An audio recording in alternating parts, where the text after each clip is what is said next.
As I understand it, Winsor McCay was perhaps the most important comic strip artist of his time being the first few decades of the 20th century. Quite early, right, absolutely. So we've got a hand-done illustration here, which is really wonderful.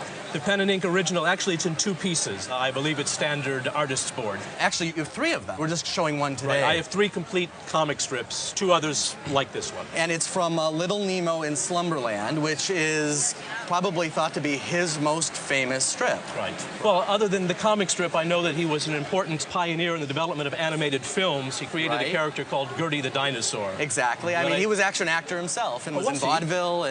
But he started off, actually, one of those stories where the parent didn't want him to be an artist, and he was on the side working, doing portraits in dime museums, which were they had the freak shows and the circuses, and then later in Chicago, illustrated circus posters. So if you think of the freak shows and the circus posters and looking at this work, it makes a little bit of sense. It's perfect for this one particularly because this is supposed to be a zoo on Mars. The characters are just so much fun. It's signed, if we look in the lower right-hand corner, Winsor McCay. It's also inscribed.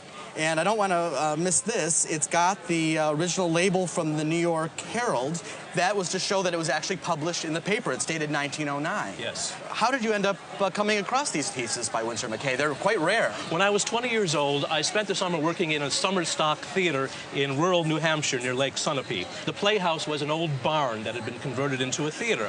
Now, the farm itself had once been the summer home of an early vaudeville and Broadway comedian named Billy B. Van.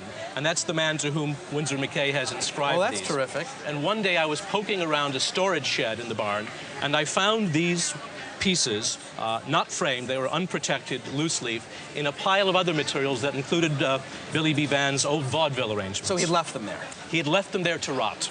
I went to the owner of the theater. I said, I found something I would like to purchase from you. I think it might be fairly valuable. He said, take whatever you want. Well, the illustrative art has become very, very collectible, and I would estimate your three to bring somewhere in the range of $25,000 to $35,000. That's a nice piece of change, Gary. Something nice to find at a barn. Yeah.